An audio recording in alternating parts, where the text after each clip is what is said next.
Hello everyone, welcome back to my channel. तो आज के इस वीडियो में हम डिस्कस करेंगे कि आप कैसे खुद को एज एन एडवोकेट एनरोल कर सकते हो। इसका प्रोसीजर हम जानेंगे, तो चलिए शुरू करते हैं।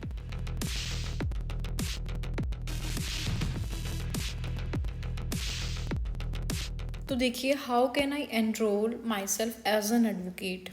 कैसे एनरोल कर सकते हो आप एज एन एडवोकेट। तो देखिए, सबसे पहले तो आप लोगों को एक एडवोकेट बनने के लिए खुद को एनरोल कराना होता है स्टेट बार काउंसिल के अंदर।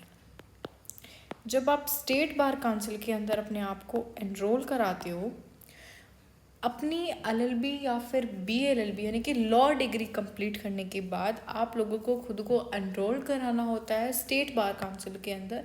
जहाँ पर भी आप रहते हो, जो भी स्टेट आपकी है, आपकी दिल्ली है या फिर उत्तर प्रदेश है या फिर कोई भी, जहाँ पर भी आप रहते हो, उस स्टेट बार काउंसिल में आप लोगों को अपना एनरोलमेंट कराना होता है एज एन एडवोकेट।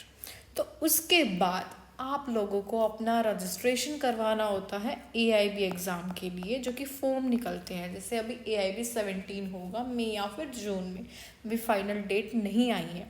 तो गाइज़, आप लोगों को सबसे पहले एनरोल कराना होता है, फिर आप लोगों को एआईबी एग्ज़ाम देना होता है। एआईबी एग्ज़ाम अगर आप क्लियर कर लेते हो तो आप एक एडवोकेट बन जाते हो।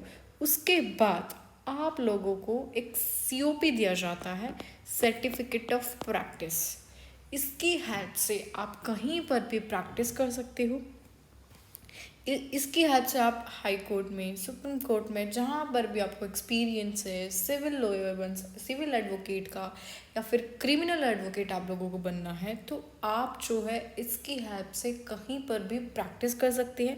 बट सबसे पहली चीज़, आप लोगों को अपने सारे डॉक्यूमेंट संभाल करके रखने होंगे। जब आप स्टेट बार काउंसिल में अपना एनरोलमेंट कराते हो, तो जो आपकी फ़ीस रिसिप्ट होती है या फिर आपके सर्टिफिकेट जो होते हैं, या फिर आपकी जो एलएलबी या फिर बीएलएलबी की जो डिग्री होती है, उसका सर्टिफिकेट आप लोगों को, मतलब सारे के सारे डॉक्यूमेंट्स जो होते हैं वो आप लोगों को संभाल करके रखने होते हैं, क्योंकि वो आगे आप लोगों को एआईबी एग्ज़ाम के लिए सबमिट करने होते हैं। उनका पीडीएफ बना के स्कैन करके सेंड करना होता है आगे। वो डॉक्यूमेंट्स बहुत इंपॉर्टेंट होते हैं।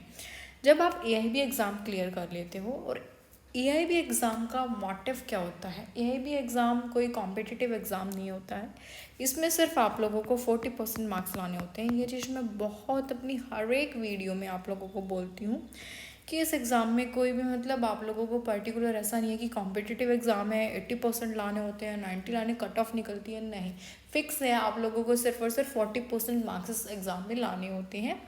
और बेरेक्ट आप लोगों को अलाउड होती है एग्ज़ाम के अंदर। पहले टोटली ओपन बुक एग्ज़ाम हुआ करता था, बट अभी जो है इसके कुछ चेंजेस कर दिए गए थे कि आप लोगों को सिर्फ बैरक्स ही अलाउड करते हैं एग्ज़ाम हॉल में लेके जाने के लिए। उसमें से आप लोगों को अपना एग्ज़ाम करना होता है, जिसमें आपको 100 क्वेश्चंस दिए जाते हैं। 100 क्वेश्चंस देने का मतलब है कि आप लोगों को ऑब्जेक्टिव टाइप यानी कि एमसीक्यू दिए जाते हैं, उसमें से आपको सिलेक्ट करना होता है, फिर आपको ओएमआर शीट में फिलअप करना होता है।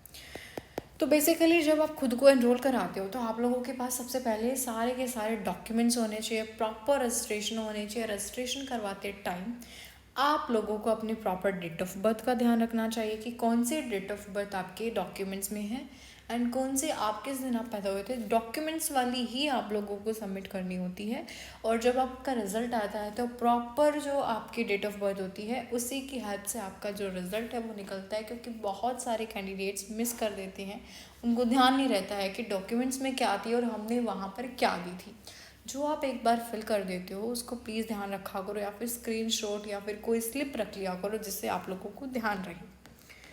तो आप जब एनरोल्ड हो जाओगे, तो आप कहीं पर भी प्रैक्टिस कर सकते हो। और अगर आप लोगों को ये जानना है कि सुप्रीम कोर्ट में प्रैक्टिस करने का प्रोसीजर क्या है, हाई कोर्ट में प्रैक्टिस करने का प्रोसीजर क्या है, तो आप लोगों को प्लेलिस्ट मिल जाएगी चैनल पर। वहाँ पर हमने टोटली, मतलब सब कुछ बता रखा है कि स्टेप कैसे क्या फॉलो करना होता है, कौन कौन से डॉक्यूमेंट्स की रिक्वायरमेंट होती है।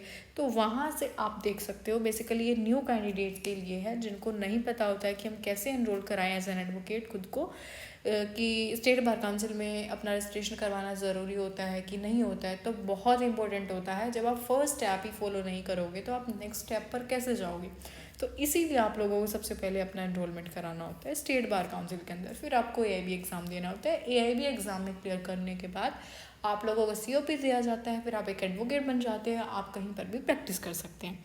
तो गाइज़ ये थी हमारी बिल्कुल छोटी सी वीडियो आप लोगों के लिए।